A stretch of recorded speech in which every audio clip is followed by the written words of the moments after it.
Clássico eletrizante na Premier League tem de tudo, tem viradas, hat-trick e atuação de gala de brasileiro, mas que de nada adiantou. E vamos fazer um tour pelos principais jogos pela Europa neste final de semana para você ficar de olho. São esses os destaques do Cash FC desta sexta-feira, que começa agora. Muito bem, sejam muito bem-vindos ao Cash FC desta sexta-feira, dia 5 de abril de 2024. E claro que a gente começa o vídeo fazendo aquele convite para você, um convite bem especial, porque se você ainda não se inscreveu aqui no canal do Cash FC no YouTube, esta é a hora, deixa o teu like, faz a tua inscrição no canal, ativa o sininho para você receber a notificação sempre em primeira mão e também deixa o teu like aqui nesse vídeo, deixa o comentário também para a gente ir interagindo durante a semana, faça como por exemplo os nossos amigos aqui, ó, que deixaram comentário nos últimos vídeos nossos. Inclusive a gente fez um vídeo, né, na terça-feira falando sobre o Maílson, goleiro do Sport, que conquistou o troféu de melhor goleiro do mês na Arábia Saudita. E aqui, por exemplo, comentários do Erinaldo Augusto dizendo parabéns a Maílson, ele merece tudo isso e muito mais. Quem sabe a seleção brasileira, será que Maílson merece a seleção brasileira, hein? Deixa aqui os comentários o que é que você acha. Também outro comentário aqui desejando parabéns a Maílson. O Abel, Abel Silva, grande goleiro, sorte nossa ele ter jogado no nosso esporte aí. Comentários de torcedores rubro-negros, principalmente dando os parabéns ao Maílson pelo que ele atingiu, né, no mês de março lá na Arábia Saudita. Então deixa o teu comentário que a gente tá sempre de olho, sempre também interagindo por aí. E é isso, vai interagindo com a gente, fazendo, claro, um Cash FC na Europa cada vez melhor, chegando a mais gente, beleza? Então é isso, sem mais delongas, vamos aos assuntos de hoje.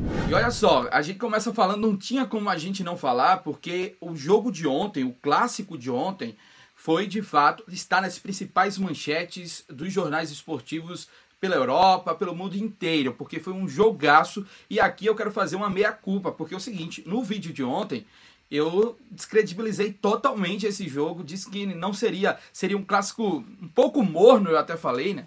Porque de fato não tinha muita coisa em jogo. Mas quero deixar claro que eu também falei, quem assistiu o vídeo de ontem, eu também falei que clássico é sempre um clássico, né? Então são duas grandes equipes e que de fato seria um jogo disputado. Não teria o que disputar. Claro que todo mundo entra em campo querendo vencer, óbvio. E a gente viu ontem duas equipes que pareciam estar buscando alguma coisa, né? O United até tem ali um pouquinho de esperança de conseguir pelo menos uma vaga na Liga Europa do ano que vem. Eu acho um pouco improvável que isso aconteça. Mas existe ainda probabilidades matemáticas. Enquanto a matemática disser que tem chance, a gente não pode interpretar como não tendo chance, né? Então, assim, United ainda tem ali um pouquinho resquício de esperança. O Chelsea, por sua vez, aí é que não tem nada mesmo, né? E a gente viu justamente o próprio Chelsea começando o avassalador. Antes dos 20 minutos do primeiro tempo, já estava 2-0 para a equipe londrina. No Stamford Bridge, é bom deixar isso claro, que a gente vai ressaltar isso daqui a pouco também. E o Chelsea abriu o placar com Gallagher, depois, aos 19 de pênalti, o Cole Palmer fez o primeiro gol dele, não se sabia que iria se tornar um hat-trick no final do jogo, mas fez o primeiro gol dele. E antes do primeiro tempo terminar, o United foi lá e empatou, né? Teve o gol do Garnacho, o primeiro diminuindo, né? E depois o Bruno Fernandes fazendo o gol de empate e foi para o intervalo tudo igual, 2-2. Volta para um segundo tempo bem agitado, as duas equipes buscando muito o gol, né? Levando muito perigo à defesa adversária. E foi um jogo bem disputado, foi bem legal de se assistir. Agora claro, porque as duas equipes têm muitas dificuldades defensivas, sobretudo o United, que teve muitas baixas antes do jogo, já tinha perdido ali alguns jogadores que são cruciais na defesa, e durante a partida também teve lesões, inclusive o Varane, né, o zagueiro, que estava lesionado. Houve uma hora que o Maguire, no final do primeiro tempo, teve que olhar para o banco de reservas e dizer: vocês não vão trocar porque o cara claramente não tem condições e isso está prejudicando, a gente pode tomar o gol da virada. E aí o Varane também sai também sai lesionado. Uma série de lesões no United, inclusive levantando questões sobre o que está acontecendo nessa equipe do United, mas essas dificuldades defensivas fizeram com que tivéssemos 7 gols, né? Então falei sobre o primeiro tempo, terminou 2-2, volta do segundo tempo, e aí o United faz o gol da virada e foi um golaço, viu? E aqui é bom a gente ressaltar que o Antony fez uma excelente partida no jogo de ontem, e é dele o passe para o Garnacho fazer o terceiro gol num cruzamento de 3 dedos da direita para a esquerda, ele usando a perna esquerda, inclusive, de 3 dedos, ele coloca essa bola na cabeça do Garnacho. O Garnacho conseguiu tirar, né, do goleiro da equipe do Chelsea e colocar o United na frente. E aqui também confessar uma coisa, viu? O Antony, eu nunca fui 100% a favor do Antony, por exemplo, na seleção brasileira. Eu tenho minhas críticas a ele e acho que... E até quando... Acho que ele firula demais quando ele pode passar a bola, sabe? E acaba perdendo jogadas importantes. Mas ontem ele fez uma excelente partida. Tá crescendo muito também o Antony. E aí vai amadurecendo também. A expectativa é que ele vá se tornando cada vez melhor. Então por isso aí a necessidade da gente ter um pouco mais de paciência com o Antony. Mas ontem fez um excelente jogo, não apenas por essa assistência, mas durante todos os 90 minutos. Mas também não adiantou de nada, porque o United vencia por 3-2 até o final do segundo tempo. E aqui eu quero contar uma coisa para vocês, porque já estava em 96 minutos, né? Já tinha ali 51 minutos do segundo tempo, e eu desliguei a TV. Desliguei porque daí não vai sair mais nada, de fato estava um pouco, tinha outros compromissos. E do nada, quando eu abro o Twitter, eu vejo as reações das pessoas dizendo que era um baita de um jogo e que havia acontecido a virada. Mais uma virada. E aí eu disse, não acredito, né? Fui ver depois os melhores momentos e também os minutos finais. E aí vi os 2 gols do Cole Palmer. Primeiro de pênalti, depois numa cobrança de escanteio, ele também arrisca com a perna esquerda e a bola desvia no meio do caminho, vai morrer no fundo do barbante. Esse gol aconteceu aos 56 do segundo tempo. Então, surreal, o Stamford Bridge foi abaixo. E aqui eu quero compartilhar com vocês a tabela atualizada. O Liverpool venceu o Sheffield United por 3-1. Lembrando que ontem a gente também falou sobre a expectativa para esse jogo, que o Liverpool dificilmente perderia, apesar do Sheffield ter dado aquele susto. Mas foi um susto inicial. O Liverpool venceu 3-1, venceu também a lógica nesse confronto. O Sheffield continua na última colocação e o Liverpool retoma a ponta da tabela da Premier League. Então vamos ver aqui a classificação atualizada da Premier League, com o Liverpool na primeira colocação com 70 pontos ganhos, na segunda colocação o Arsenal com 68 e logo na sequência o Manchester City com 67 pontos. Por que United e Chelsea não valeu de nada? Porque o United permanece na 6ª posição, se distancia ainda mais, não se distancia ainda mais, mas perde a oportunidade de diminuir essa distância para o Tottenham, que é o segundo colocado, que é o 5º colocado, perdão, que está ali na fase de classificação à Liga da Europa, a Europa League. Então, continua 9 pontos a distância, né? Então são 3 jogos, lembrando que restam 8. E o Chelsea já aparece na primeira parte da tabela. Vocês não conseguem ver aí a pontuação, mas são 43 pontos que o Chelsea chega. E aí o Pochettino teve uma noite brilhante, né? Para o Chelsea já não tinha chance de rebaixamento. Agora que não tem mesmo, e também não vai conquistar mais nada, porque são de 43 para 57, 14 pontos de diferença, né? O Chelsea ainda tem 9, são 27 pontos em disputa. É pouco provável, não porque o Chelsea não consiga conquistar os 14 dos 27 possíveis, né? Mas porque precisa torcer para que todo mundo que esteja à frente do Chelsea perca seus jogos. Então é uma combinação muito difícil. A matemática diz que é possível, mas a gente sabe que esportivamente falando é pouco provável que isso aconteça. Então Chelsea e United, um jogo que não valia nada, mas que acabou valendo a pena para a gente, né, para os torcedores do Chelsea principalmente, mas também os amantes do futebol do mundo inteiro. Foi um jogaço. Quero saber também a sua opinião aí de casa. O que é que você achou do jogo? Achou que o resultado foi justo? Deixa aqui nos comentários que, claro, a gente vai interagindo aqui no Cast FC na Europa. Aproveitando que a gente já está com a tabela aqui da Premier League, já vamos fazer um tour pelo que esperar desse final de semana nos jogos aqui pela Europa. Começando pela própria Premier League, porque tem jogaço, hein? Tem jogaço nesse final de semana. Tem United e Liverpool no domingo, 11h30 da manhã.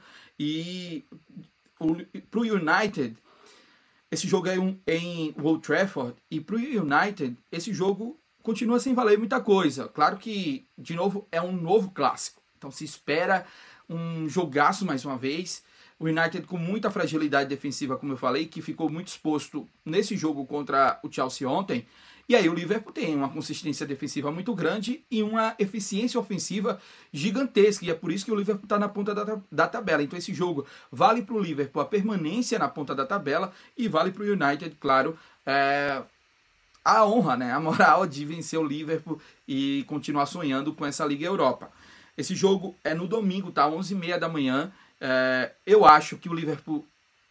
Eu vou chutar aqui um empate. Um empate no domingo. Não acredito que o Liverpool vença. Eu acho que é nesse final de semana que acontece que o Arsenal toma ponta. Eu acho que toma ponta de uma forma definitiva. O Arsenal joga contra o Brighton. Esse jogo é amanhã. E claro que a gente... que é para você ficar de olho, eu também. E deixa aqui também o teu palpite para essa partida. Olha só, a parte de baixo aqui da tabela da Premier League, só para vocês verem, o Sheffield continua na última colocação. E é isso, o Brighton, que enfrenta o Arsenal, ele está aqui logo acima do Chelsea na 9ª colocação. Então, são equipes um pouco fragilizadas, mas que podem dar um certo trabalho para quem está na ponta da tabela. Pode ser que Arsenal e Liverpool percam seus jogos e o City vença e assuma a liderança também. Tudo é possível e por isso que a gente fala que essa reta final da Premier League está imperdível. Da Inglaterra, a gente vai para aqui, para Portugal, porque esse final de semana tem jogo importantíssimo. Esse jogo acontece amanhã, 4h30 da tarde, horário do Brasil, Sporting e Benfica.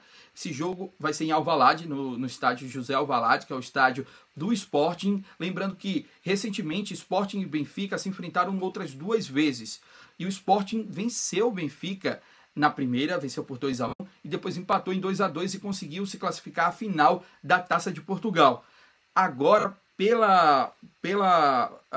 Campeonato Português, o Sporting continua na liderança e o Benfica é o segundo colocado. E percebam aqui pela tabela, lembrando que o Campeonato Português tem 34 rodadas, não 38, tá? 34 rodadas. E a diferença de pontos aqui, ó, entre Sporting e Benfica é de 1 ponto apenas. Ou seja, se o Benfica vence, passa a liderança, né? Passa a liderança da competição e o Sporting. E se o Sporting vencer, ele abre uma vantagem muito importante para o Benfica nessa reta final. Então, é um jogaço amanhã, é um clássico que vai ser bem decisivo. Está sendo tratado como uma final antecipada do Campeonato Português. Então, vale a pena a gente ficar de olho nessa partida que acontece amanhã, 4h30 da tarde, horário do Brasil. De Portugal, a gente vai para o ladinho aqui, para a Espanha, porque nesse final de semana tem, claro, jogos importantes. Eu acho que o Real está ali à frente, 8 pontos do Barcelona, numa reta final. Já a La Liga tem 38 jogos, né? Então faltam 8 rodadas, 8 pontos. Há uma vantagem que pode ser tirada, mas eu acho também pouco provável, porque o Campeonato Espanhol é sempre assim. Quem chega com essa vantagem nessa reta final, geralmente é quem vai levantar a taça no fim da competição. Então, eu tento não olhar tanto mais para cima, porque o Real Madrid já tem quase que as 2 mãos na taça, mas olhar um pouco para baixo, porque esse final de semana tem Atlético de Madrid e Girona. Esse jogo é amanhã, 9h30 da manhã, e então duelo direto aqui por uma vaga na Champions League do ano que vem e também para terminar, né, numa posição melhor da competição. Girona tem sido a sensação dessa temporada e claro que deu uma baixada, né, deu uma oscilada durante a competição, que é absolutamente normal, mas aí pode tanto se recuperar um pouco, né, e passar, quem sabe, o Barcelona, levar o vice-campeonato, por exemplo, do Campeonato Espanhol, que seria muito interessante para a equipe do Girona, mas também se garantir na Champions League do ano que vem, o que seria um feito muito gigante para o Girona. Do Campeonato Espanhol, a gente vai para o Campeonato Italiano, que assim como o Campeonato Espanhol, também está muito bem encaminhado. A Internazionale de Milão deve ser a campeã desse ano. Matematicamente ainda há chances para o Milan, mas bem difícil, 14 pontos de diferença. E o Milan enfrenta o Lecce amanhã. Então, 10 horas da manhã esse jogo, para ficar de olho, porque o Milan, se tropeçar, aí, meu amigo, abre um caminho, né? É meio que um tropeço do Milan amanhã, meio que vai Inter, seja campeã, sabe? E a Inter joga na segunda, então por isso que eu nem coloquei aqui a Internazionale, porque a Inter joga na segunda-feira à noite e a gente vai ter o Cast FC na segunda-feira de manhã e a gente fala um pouco melhor sobre a Internazionale. Mas o Milan amanhã, Milan e Lecce, 10 horas da manhã, esse jogo acontece no San Siro em Milão. Do campeonato italiano, a gente vai para o campeonato alemão, né? Porque está se aproximando o dia do título inédito do Leverkusen. O Leverkusen, comandado pelo Xabi Alonso, é de fato a equipe que é a sensação da competição. Chegou à final da Copa da Alemanha, está aí com uma mão na taça da Bundesliga. Lembrando que a Bundesliga também tem 34 rodadas, ou seja, restam 7 jogos, são 13 pontos de diferença. E aí o Leverkusen entra em campo amanhã, 10h30 da manhã, horário do Brasil, contra o União Berlim. E o Bayern de Munique também entra em campo amanhã, nesse mesmo horário, fora de casa, contra o Heidenheim. Então são esses 2 jogos para ficar de olho, porque essa vantagem, que hoje é de 13 pontos, pode se estender para 16, quem sabe, se o Bayern perde seu jogo e o Leverkusen conseguir a vitória mais uma vez. Então vai abrir para 16, o que deixa o Leverkusen bem próximo de ser considerado campeão de uma forma antecipada. Então são 2 jogos para ficar de olho amanhã na Bundesliga. E é isso, pessoal. Quero saber a opinião de vocês a respeito dessa rodada. Deixem aqui também seus palpites, porque na segunda-feira, quando a gente tiver o resultado de absolutamente tudo, a gente vai checar, né? Checar, ver se choca também. Se alguém acertar diretamente aqui, a gente vai interagindo. Quero saber o palpite de vocês para cada um desses jogos. Para também quem vai ser o campeão desses campeonatos, né, nacionais por aqui pela Europa. E claro, volto a lembrar você, essa é a hora, antes desse vídeo acabar e antes de você deixar aqui o canal do Cast FC no YouTube, se inscreve aqui no canal, ativa o sininho, deixa o teu like, deixa o teu comentário também e ajuda a gente a performar melhor aqui na plataforma. É isso. Cast FC na Europa desta sexta-feira fica por aqui. Sextou, um ótimo final de semana para todo mundo. A gente se encontra na segunda-feira e é isso, hein? Fiquem de olho nos campeonatos aqui pela Europa, que na segunda-feira a gente tem muito conteúdo por aqui. Tchau!